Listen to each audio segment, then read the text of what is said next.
በእናንተ ከነብዩ ኢሳና ከነብዩ መሐመድ ማን ይበልጣል? በምን ኦንቶሎጂካል ወይስ ሜታፊዚካል? በሁለቱም። ኦንቶሎጂካልማ ሁሉም እኩል ናቸው። እንዴት እኮ እሱ ነገር አስረዳኛ። ኦንቶሎጂካልም ሁሉም ሰው ናቸው። ሁሉም ሰው ናቸው አይደል? በሰውነት የሚበላለጡት ነገር አለ ካንተና ኦንቶሎጂካሊ አንድ ናቸው። ሁሉም ሰው ናቸው። አደምም ሰው ነው። ረሱል ሰለላሁ ዐለይሂ ወሰለም ሰው ናቸው። ኢሳ ኢብኑ መርየም ዐለይሂ ሰላም ሰው ነው። ኦንቶሎጂካሊ መላክም አይደለም አምላክም አይደለም። ግልጽ ነው። አይበላለጡ ማለት ነው። ኦንቶሎጂካሊ እኔ ያሉት እንደ አገልጋይ እንደ ነቢያት ስለ አገልግሎታቸውን እያወራሉ። ፈንክሽናሊ ሊለያዩ ይችላሉ። ሜታፊዚካሊ ሊለያዩ ይችላሉ። ፈንክሽናሊ አገልግሎታቸውም እንዴት ነው? በያዙት እንትን ነው፣ በያዙት ዲስፔንሴሽን ነው እንጂ ከነሱ አይደለማ። ከነሱ ከራሳቸው ሳይሆን የሚመጣው ነገር አላህ ከፊሉን ነብይ በከፊሉ ነብይ ላይ አብልጧል። ያበለጠው በምንድን ነው? በጸጋ ነው፣ በፈድል ነው ያበለጠው እንጂ በሜታፊዚካሊም ኦንቶሎጂካሊም አይበላለጡም። ነቢያቶቹ ግን የፈንክሽናል በሆኑ ነገር ሊበላለጡ ይችላሉ ባላቸው ጸጋ ማለት ነው። ረሱል ሰለላሁ ዐለይሂ ወሰለም የመጨረሻ ነብይ የነቢያት መደምደሚያ ስለሆኑ ያላቸው የደረጃ ልዩነት አለ። በተረፈ ኦንቶሎጂካሊ እሺ፣ የደረጃ ልዩነታቸው ማለት ምንድን? ለምሳሌ አሁን እሳቸው የነቢያት መደምደሚያ ናቸው። ከእሳቸው በኋላ የሚመጣ ነብይ የለም። ኢሳ ኢብኑ መርየም ዐለይሂ ሰላም ወደፊት ሲመጣም በመጨረሻው ዘመን እኮ ኢሳ ይመጣል አይደል? የሚመጣው ለምንድን ነው እኮ? ለምንድን ነው የሚመጣው? አንደኛ የሚመጣበት ምክንያት ምንድን ነው? ጥያቄዎችን ልጠይቅና ወደ መልስ ትነግረኛለህ። አንደኛ መበላለጣቸው ላይ ነው የጠየቀኝ። መበላለጣቸው ላይ ያለውን ነገር ነው የምነግርህ። ስለዚህ እኩል ናቸው እያልከኝ ነው ማለት ነው አይደል? ነው ወይስ ነብዩ መሐመድ የመጨረሻው ነብይ ስለሆኑ ይበልጣሉ እያልከኝ ነው? በደረጃ ይበልጣሉ። የመጨረሻው ነብይ በመሆናቸው ነው ይበልጣሉ ያልከኝ? ጸጋቸው ያስበለጠ የመጨረሻው መሆናቸው ነው?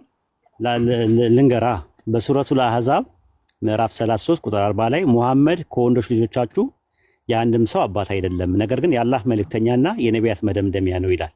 መደምደሚያ ለሚለው የገባው ቃል ኺታም በሚል መጥቷል። ኻተም በሚላል መቋጫ፣ ማጠናቀቂያ፣ መደምደሚያ ማለት ነው። ራሱ ረሱል ሰለላሁ ዐለይሂ ወሰለም በሐዲስ ላይ ምንድን ያሉት?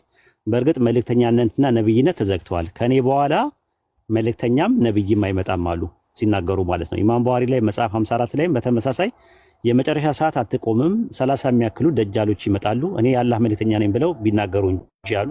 ከዛ በኋላ ከኔ በኋላ ግን ነብይም መልእክተኛም አይመጣም ብለዋል። ታዲያ እንደዛ ከሆነ ኢሳ ኢብኑ መርየም ዐለይሂ ሰላም ምንድን ነው ብለን ስንል ኢሳ ኢብኑ መርየም ዐለይሂ ሰላም ሱረቱ ማኢዳ ምዕራፍ 5 ቁጥር 75 ላይ የመርየም ልጅ አልመሲ ከበፊቱ መልእክተኞች በእርግጥ ያለፉ የሆነ መልእክተኛ እንጂ ሌላ አይደለምና አለ። ታዲያ ምንድን ነው ስንል ረሱል ሰለላሁ ዐለይሂ ወሰለም አሉን የመርየም ልጅ ኢሳ በመካከላችሁ በሚወርድ ጊዜ እንዴት ትሆናላችሁ? እርሱ ሰዎችን በቁርአን ይፈርዳል እንጂ በኢንጂል አይፈርድም አለ። በማን ይፈርዳል? እዚህ ጋር ለምሳሌ ለምን በቁርአን ይፈርዳል? በኢንጂል ለምን አይፈርድም እኮ? ፈራጅ ሆኖ በፈራጅ ካራክተርነት ስለሚመጣ ነው። ፈራጅ ማለት ምን ማለት ነው የሚለውን እንመጣበታለን። ግን መጀመሪያ በቁርአን ይፈርዳል እንጂ በኢንጂል አይፈርድም ብለዋል። ለምን እንደዛ አስቀመጡ? ኦኬ፣ በመጨረሻ ጊዜ ሲመጣ ለመፍረድ ስለሚመጣ ነው። የተለየ ትርጓሜ ያለው ነው። በኢንጂል አልሆነም ማለት በማን ስር ነው የሚመጣው? ሲመጣ ሸሪዓው በማሸሪያ ስር ነው የሚሆነው የሚፈርደው። አንተ ንገረኝ። ረሱል ሰለላሁ ዐለይሂ ወሰለም ሸሪዓ ስር ነው ማለት ነው። እና ረሱል ሰለላሁ ዐለይሂ ወሰለም ማለት ይቅርታ ልመልስ ወደኋላ ከሚላችን በፊት ነው። አይ መፍረድ ማለት ምን ማለት ነው የሚለውን አስረዳሃለሁ። መጀመሪያ እንትኑን ወቀው። በረሱል ሰለላሁ ዐለይሂ ወሰለም ሲመጣ ነብይ አይደለም የሚሆነው፣ መልእክተኛ አይደለም የሚሆነው። በረሱል ሰለላሁ ዐለይሂ ወሰለም ሸሪዓ ለ40 ዓመት ያክል ይበይናል ወይም ይፈርዳል። ገብቷል? በእሳቸው ስር ነው ያለው። የእሳቸው ተከታይ ሆኖ ነው የሚመጣው። ለምሳሌ ረሱል ሰለላሁ ዐለይሂ ወሰለም ምን አሉን? በመካከላችሁ የመርየም ልጅ በወረደ ጊዜ ምን ታደርጋላችሁ አሉ። ከዛ በኋላ ምን አሉ?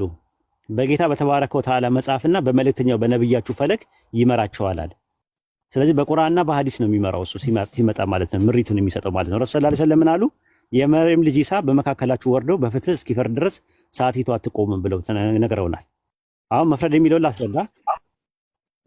ወደዚህ ከመሄዳችን በፊት አሁን ማለቴ በእናንተ ነብዩ ኢሳ የት ነው ያለው? ሰማይ ላይ ነው ያለው። ሰማይ ላይ ነው ያለው። ነብዩ መሐመድ የት ነው ያሉት?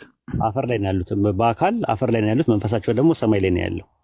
መንፈሳቸው ማለት እንደ ማንኛውም ሰው ነው ወይስ? እንደ ማንኛውም ሰው መንፈሳቸው ሩሃቸው ሰማይ ላይ ነው ያለው። አካላቸው ደግሞ መዲና ነው ያለው። እንደ ማንኛውም ሰው ስላልከኝ አመሰግናለሁ። አሁን እዚህ ጋር ካየ ነው በመጨረሻው ዘመን ደግሞ የሚመጣው በነብይ መሐመድ ስር ሆኖ ነው እያልከኝ ነው? ኢሳ ሲመጣ የእሳቸውን ሸሪዓ ተከትሎ ነው የሚመጣው። የእሳቸውን ሸሪዓ ማለት በምድር ላይ ያሉ ደንግጓቸው የሄዱ ስርዓቶችን ነው። በእሳቸው አላህ ለእሳቸው በሰጣቸው ሸሪዓ ነው እንትን የሚመጣው። ሲመጣ ነብይም መልእክተኛም አይሆንም። ገብተዋል? መልእክተኛም ነብይም አይደለም የሚሆነው። መልእክተኛና ነብይነት በረሱል ሰለላሁ ዐለይሂ ወሰለም ተዘግቷል። ስለዚህ ሲመጣ በምንድን ነው የሚበይነው ከተባልን በቁርአንና በሐዲስ ነው የሚበይነው ማለት ነው፣ የሚፈርደው ማለት ነው። መፍረድ ማለት የሚለውን ላብራራልህና እመለሳለሁ። ከዛ በፊት ደግሞ እንደገና በእኔ እይታ ለምሳሌ ልንገርህ። አሁን ለምሳሌ እኔ ሁለቱን አነጻጸር ብትለኝ እንደ ሃይማኖተኛ ሰው ሳይሆን እንደ ገለልተኛ ሰው ወይ ደግሞ ነገሮችን አይቶ የሆነ አስተያየት መስጠት እንደሚችል ሰው አስተያየት ስጥ ካልከኝ፣ ለምሳሌ አንደኛ ሞትን ያላየና ሞትን ያልቀመሰ እንመጣበታለን። አየህ እንትን ነው ዳይኮቶማይዝ አታድርጋቸዋ። አንድ ነገር ላይ ስታነሳ ወይ አይደለም እያሱ መፍረድ በኋላ ታመጣልኛለህ። ተረጋጋ አንዴ። ገብቶኛል።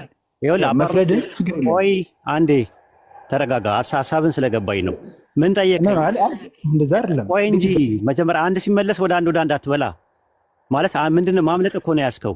አንድ ቦታ ላይ አንድ እንጨርስና ወደ ሌላ ነገር እንሄዳለን። አሁን ሶስት ነገር ጠየቀኝ። ተረጋጋ። ተረጋግተህ ማዳመጥ። ኧረ ተረጋጋ ወንድሜ። ግዴታ አይደለም እኮ መጠየቅ። ኖ እኮ አንተ ምትናገኛል። አንድ ጥያቄ ሳልመልስ ወዲያው አትደራርብ ለማለት ፈልጌ ነው። አሁን ስለመሞት ስለምን ታወራለህ? አንድ የመጀመሪያ ጠየቀኝ ምንድን ነው ያልከው? ሲመጣ እሱ መለስክልኝ እኮ እኩላችሁ አልከኝ። ቆይ እኮ ታዲያ ስመለስልህ መጀመሪያ እኔ ልጨርሳ። ችግር የለውም ቀጥል። ችግር የለውም ቀጥል። የሚያዳምጥ ሰው አለ ከስር። ዝም ብለህ አፋፊ የምትለኝ ከሆነ ዋጋ የለውም። ገባ? መጀመሪያ ምን ጥያቄ ጠየቅ? ቆይ እንጂ አንዴ ላውራ።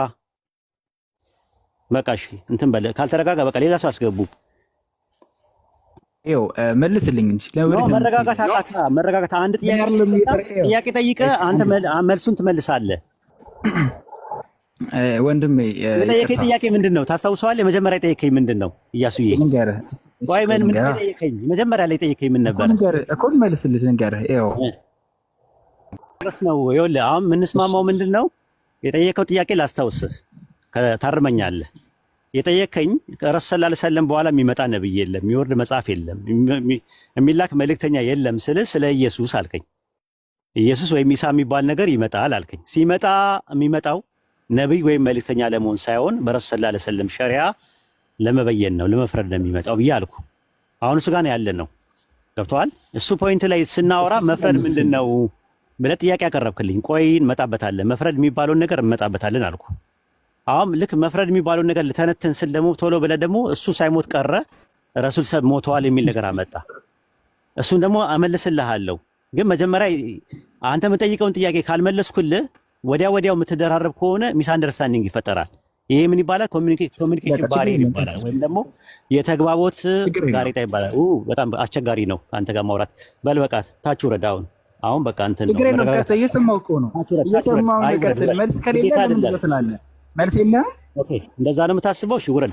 ታች አውርድ። እንደዛ እኮ የሚመስለው እኮ እኔ በቃ ውረድ። በቃ እሺ ሌላ ተቀያሪ እኔ ልነግረው ነበር።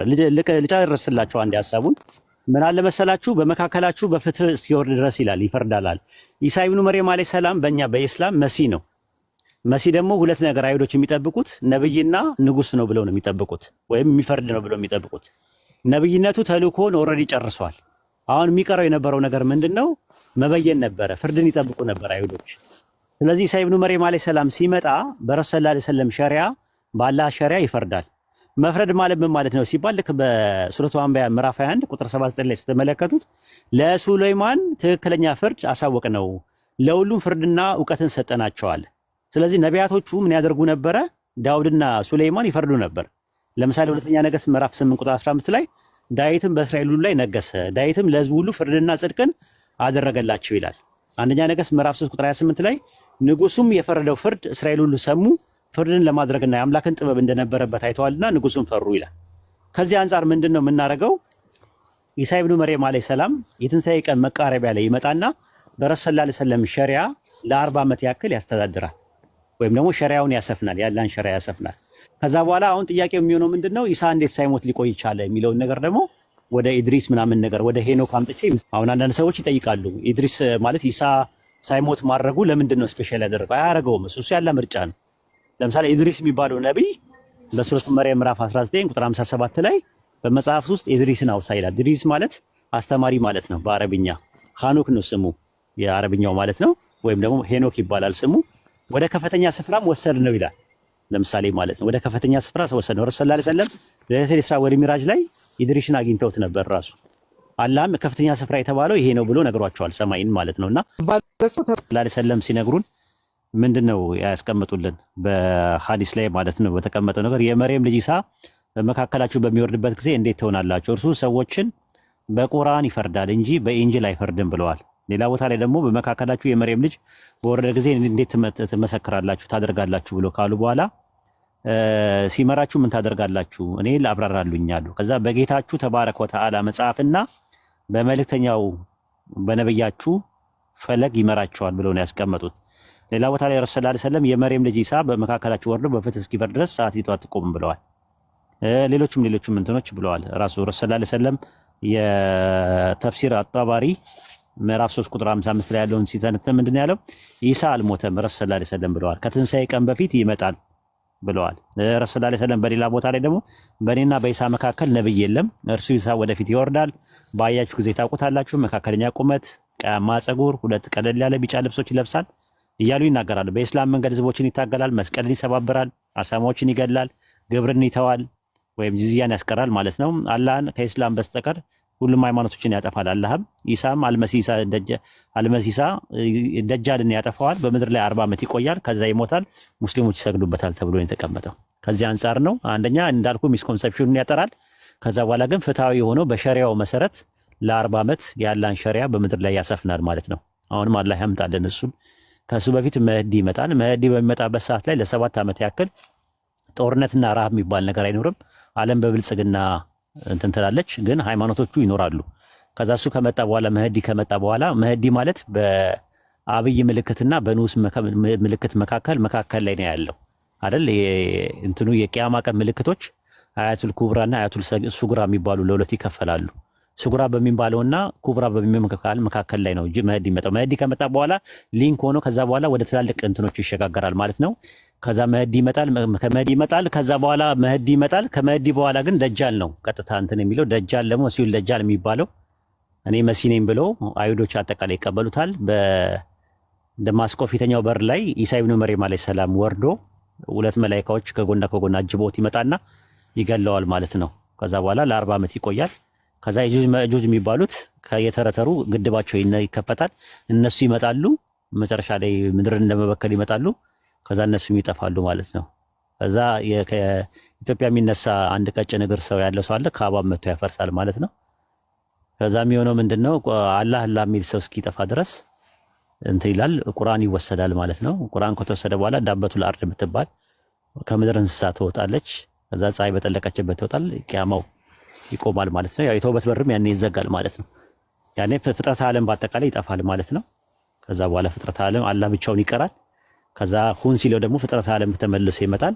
ሞቶ መቀስቀስ አለ፣ ጀነትና ጀሃነም፣ ያኔ ፍርድ ይካሄዳል ማለት ነው ለ1000 ዓመት። ስካቶሎጂ ነው ከፈለጋችሁ ራሱን የቻለ ሰፊ ትምህርት ስለሆነ ስካቶሎጂ፣ ኢስላሚክ ስካቶሎጂ በሚል አንድ ቀን ላስተምራችሁ እችላለሁ። ዝም ብሎ አሁን በግርድፉና በሌጣው ነው የነገርኳችሁ። ደርዝና ፈርጅ ባለው መልኩ ደግሞ ኢንሻአላህ በኮምፓራቲቭ ሪሊጅን ክርስትናውና የአይሁዶች ስካቶሎጂያቸው ምንድነው፣ የዘመኑ ፍጻሜ ትምህርታቸው ምንድነው፣ የኛ ትምህርታችን ምንድነው የሚለውን ማየት እንችላለን ማለት ነው። አሁን ግን በወፈር ለቅምሻ ያክል ይሄን ይመስላል። አንድ ሁለት ጥያቄ ልጠይቅ ፈልጌ ነው። ምሳሌ በመጽሐፍ ቅዱስ ላይ ያሉ ነብያቶች እና መላእክቶች ብዙዎቹ ከቁርአን ጋር ይገናኛሉ። ግን ስላሴ የሚለውና ስለ ታቦት ቁርአን ላይ ወይም በእስላማዊ ታሪክ ምንድን ናቸው? ምኑ የአላህ ነቢያቶችን ነው የምትመለክ? አሁን መጽሐፍ ቅዱስ ላይ ምሳሌ ብዙ ነቢያቶች አሉ። ቁርአን ላይም ልክ ኢንጂልና ተውራት ላይ በተመሳሳይ ቁርአን ላይም አሉ። ግን ታቦት ወይም ስላሴ የሚለውን ቃል ክርስቲያኖች ከየት አመጡት? ወይስ ድሮ በኢሳ ጊዜ እነዚህ ነገሮች ነበሩ ወይ? ስላሴ የሚለውን ትምህርት ከየት አመጡት ነው? እና ታቦት የሚለውን ከየት አመጡት? ከጊዜ በኋላ ነው። ታቦት ማለት ኦልሞስት እንትን ማለት እኮ ነው፣ ሳጥን ማለት ነው፣ ሌላ ነገር አይደለም። የጽላቱ ማስቀመጫ ማለት ነው። ጽሌ ማለት ሰሌዳ ማለት ነው፣ ወይም ፊደል ማለት ነው። ትርጉሙ የግዕዝ ቃል ነው። ጽላት ማለት ፊደሎች ማለት ነው። በእንግሊዝኛ ታብሌት የምንለው ማለት ነው። ታብሌት ማለት መጻፊያ ነው፣ ብላክቦርድ እንደማለት ነው። የተጻፈበት ነገር ምንድነው? 10 ትእዛዛት የሚባል ነገር ተጽፏል። 5 በአንድ በኩል 5 በአንድ በኩል 10 ናቸው የተጻፉት። የእሱ ማስቀመጫው ሳጥኑ ደግሞ ምን ይባላል? ታቦት ማለት ነው። ታቦት ማለት ሲምፕሊ ሳጥን ማለት ነው። ሰገባ ማለት ነው። ማህደር ማለት ነው ትርጉሙ። ገባ? አርክ የምንለው በእንግሊዝኛ ማለት ነው። ስለዚህ ሲምፕሊ ታቦቱን ከግራር እንጨት ተቀምጦ በወርቅ ተለብጦ የጽላቱ ማስቀመጫ የነበረ ነው። ለሙሳ አለይሂ ሰላም የታዘዘው ነው። ምንም እንትን የሚለው ነገር የለም። ግን እኛ ታቦቱን ጣዖት ነው አንልም። እነሱ ጣዖቱን ነው ታቦት እያሉት ያሉት። ለሙሳ አለይሂ ሰላም የተሰጠው አንድ ጽላት ነው። ያ ጽላት አምስት አለው፣ ለሁለት የተከፈለ ነው። ያ ማስቀመጫ የነበረው ታቦት ነበረ። ያ ታቦቱ እስከ ባቢሎን ምርኮ ድረስ ነበረ። በባቢሎን ምርኮ ጊዜ ናቡከደነጾር ወሰደውና ከዛ በኋላ ምድር ተሰንጥቃ ዋጠችው ነው የሚለው። ከባቢሎን ምርኮ በኋላ ግን ታቦቱ የለም። ኢትዮጵያ ውስጥ ክብረ ነገሥት የሚባል መጽሐፍ አለ። እሱ መጽሐፍ ላይ ታቦቱ ወደ ኢትዮጵያ በንጉሥ ሰለሞን ጊዜ ነው የገባው። ቀዳማዊ ምኒልክ ጸንሳ ከዛ በኋላ ተመልሶ ልጁ አባቱን ሊጎበኝ ሲመለስ ታቦቱን ሰርቀው ኢትዮጵያ ውስጥ አስገቡትና አክሱም ጽዮን ቤተክርስቲያን ውስጥ አለ ብለው ያምናሉ። ያ ምንድነው? ሚቴዎሎጂካል ነው። ንጉሥ ሰለሞን ካረፈ ከ400 ዓመት በኋላ በኢዮስያስ ዘመነ መንግስት ውስጥ ታቦቱ ኢየሩሳሌም ውስጥ እንደነበረ ማስረጃዎች አሉ። ስለዚህ ታቦት የሚባለው ነገር ጠፍቷል፣ የለም። ራሱ አንድ ታቦት ነው። ከዛ በኋላ ግን ብዙ ታቦት የሚባለው ነገር ኢትዮጵያ ውስጥ የሰሩት ነገሮች እንደ መሰዊያ አድርገው ነው፣ እንደ አልተር አድርገው ይጠቀሙበታል እንጂ በአዲስ ኪዳን ላይ ታቦት የሚባል ነገር ባይብል ላይ የለም። አዲስ ኪዳን ላይ ኢቨን የውጮቹ ግብጽ ላይ ታቦት የላቸውም። ታቦት የሚባል ነገር የላቸው። ስለ ታቦት ነው። አልተር አላቸው፣ መሰዊያ አላቸው፣ እንትና ቴብል አላቸው። ሎርድስ ቴብል የሚባል የጌታ ጠረጴዛ የሚባል ነገር አላቸው። መሰዊያ ወይም ስጋና ደግሞ የሚፈትቱበት የሚባሉ ነገር አላቸው። ይሄ ስለ ታቦት ያለው ነገር ነው። ስለ ስላሴ ያልከኝ ነገር ስላሴ የሚለው በአንድ የመጣ አይደለም። መጀመሪያ የክርስቶስ ሐዋርያት የነበሩ ዩኒታሪያን ናቸው። ከዛ እነሱ ካለፉ በኋላ ደግሞ ቢኒታሪያን የሚባሉ መጡ። ሁለትዮሽ፣ አንድ አምላክ አለ፣ ከአንድ አምላክ ደግሞ ሁለተኛ አምላክ አለ፣ ሁለተኛ ሌላ አምላክ አለ ኢየሱስ ክርስቶስን ብሎ ማስተማር ጀመሩ። ከዛ በኋላ ነው ሶስተኛውን ደግሞ መንፈስ ቅዱስ የሚባለውን በ381 በቆስጠንጥንያ ጉባኤ ላይ ሶስተኛው አካል ነው ብለው አስቀምጠው፣ አካል ብቻ ሳይሆን አምላክም ነው ጭምር ብለው አስቀምጠው ሶስተኛ አካል እግዚአብሔር መንፈስ ቅዱስ አሉት። እግዚአብሔር አብ የሚል ባይብል ላይ 13 ቦታ ላይ አለ። እግዚአብሔር ወልድ የሚለው በ325 በኒቅያ ጉባኤ ጊዜ ለመጀመሪያ ጊዜ የተደነገገው። በኋላ ላይ እግዚአብሔር አብ፣ እግዚአብሔር ወልድ፣ እግዚአብሔር መንፈስ ቅዱስ የሚለው በ4ኛው ክፍለ ዘመን ማብቂያ አካባቢ ላይ ነው በደንብ ቅርጹን የያዘው ማለት ነው። ትሪኒቲ ይህን ይመስላል ከብዙ በጥቂቱ። ኡስታዝ አሁን እዚህ አብርሃሚክ ፌዝ የሚባሉ ይሄን የሚያቀነቅኑ አሁን ያለውበት ኢንቫይሮንመንት ላይ በጣም ብዙ አሉና ለምሳሌ አንዳንድ ሹባሃቶችን ያነሳሉ። አላህ ስብሐነሁ ወተዓላ ኢነ ዲነ ዒንደላሂ ልኢስላም ከማለቱም ጋር ኢነ ለዚነ አመኑ ወለዚነ ሃዱ ወነሳራ ወሳቢኢነ ኢላ አኺር አልአያ። ይሄ እንዴት ይታያል? ዲን አላህ ጋር ኢስላም ነው እየተባለ እነዚህም በዝርዝር ጠቅሷቸው ወላ ኸውፉን አለይሂም ወላ ሁም ያህዘኑን ያለው እንዴት ነው ምናምን የሚል ጥያቄ ያነሳሉ። ብዙ ጊዜ ለመመለስ ያዳግተኛል። እርስዎ ልጠይቅ ብዬ ነው። ጀዛኩሙላህ። ችግር የለው። ሱረቱ ማኢዳ ምዕራፍ 5 እና ሱረቱ በቀራ ምዕራፍ 2 ላይ ያለው ነው አይደለ? እነዛ ያመኑት ይሁዶች፣ ነሳራዎች፣ ሳቢያኖች ምናምን እያለ የሚናገረው አይደለ? እሱን ነው ጥያቄ። እሱ በአላህና በመጨረሻው ቀን የሚያምኑ ብሎ አስቀምጦታል። ኦልሞስት ሙስሊም ነው የሚሆኑት እነሱ። መጀመሪያ አይዴንቲቲያቸው ምንድን ነው? ክርስቲያን ወይም አይሁዳያን ናቸው። ክርስቲያንና አይሁዳቸው ግለሰቦቹ ነው፣ ስለ እምነት አይደለም። ክርስትና፣ እስልምና፣ ይሁዳ፣ ሳቢያን የሚባለው ሃይማኖት የተከተለ ሰው ይድናል ቢል ኖረው አንተ ከሱረቱ አለ ኢምራን 3:185 ላይ ከ85 ጋር ይቃረናል ብለህ ታስባለህ። እስልምና ሃይማኖት የሚፈልግ ስለ ሃይማኖት አይደለም የሚያወራው፣ ስለ ግለሰቦቹ ነው። በአላህና በመጨረሻ ቀን ካመኑ ፍርሃት የለባቸውም፣ አያዝኑም፣ አይተክዙም ነው የሚለው። ክርስቲያንና አይሁዶች ደግሞ በአላህና በመጨረሻው ቀን ያምናሉ ብሎ አላስቀመጠም። ሱረቱል ተውባ ምዕራፍ 9 ቁጥር 29 ላይ እንደዛ ነው የሚናገረው። በአላህና በመጨረሻ ቀን የማያምኑትን እነዛ የመጽሐፉ ሰዎችን ጅዝያ እስኪከፍሉ ድረስ የተዋረዱ ሆነው ጅዝያ እስኪከፍሉ ድረስ ተዋጓቸው ነው የሚለው። በአላህና በመጨረሻ ቀን ካመኑ ሙስሊም ነው የሚሆኑት፣ ምንም ጥርጥር የለውም ራሱ ማለት ነው። እና በአላህና በመጨረሻ ቀን የሚለው ነገር አስምርበት። ካመኑ ነው በአላህና በመጨረሻ ቀን ያመኑ ነው የሚለው። ስለዚህ በአላህና በመጨረሻ ቀን ካለመው ኦልሬዲ ይሰልማሉ። ምን ትጠብቃለህ? ከሰለሙ ደግሞ ፍርሃትም የለባቸውም ማዘንም የለባቸውም ጀነትም ይገባሉ። ስለ ግለሰብ ነው የሚያወራው። ሱረቱ አሊ ኢምራን ምዕራፍ 3 ቁጥር 85 ግን ስለ ሃይማኖት ነው የሚያወራው።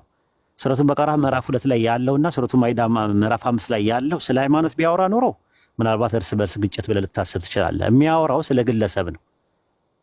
እነዛ ያመኑ ሲል ስለ አማኞች ነው፣ ስለኛ ነው የሚያወራው። ከዛ ይሁዳዎች፣ ክርስቲያኖች፣ ነሳራዎች እያለ ያወራል። ክርስትና እያለ ወይም ደግሞ የይሁዲ እምነት ወይም የሳቢያን እምነት ቢል ኖሮ ሌላ ጉዳይ ነው። ስለ ግለሰብ ነው እና ያመኑ ነው የሚለው። ሃይማኖቱ ያምንም ሃይማኖት ነው፣ አንቀጸ እምነት ነው፣ ሊያምን አይችልም። በአላህና በመጨረሻ ቀን ያመኑ ሲል የሚያምነው ሰው ነው፣ ግለሰብ ነው። ካመነ ደግሞ በአላህና በመጨረሻ ቀን ያመነ ሰው ደግሞ አንድ ሰው ሙስሊም ነው የሚሆነው። ምክንያቱም ሱረቱ ለኒሳ ምዕራፍ 4 ቁጥር 59 ላይ ምንድነው የሚለው? እናንተ ያመናችሁ ወይ ምንድነው የሚለው? እናንተ ያመናችሁ ወይ አላህና መልእክተኛውን የስልጣን ባለቤቶችን ታዘዙ። የሚያከራከራችሁ ነገር ሲኖሩ በአላህና በመጨረሻ ቀን የምታምኑ ከሆነ ወደ አላህና ወደ መልእክተኛው መልሱት ነው አይደል የሚለው? መጨረሻው ያማረ ነው ይላል። ስለዚህ በአላህና በመልእክተኛው ማመን ማለት ሙስሊም ማለት ነው፣ አማኝ ማለት ነው። ካመኑ ያው ሙስሊም ነው የሚሆኑት። ኦልሞስት ያንን ነው የሚያሳየው።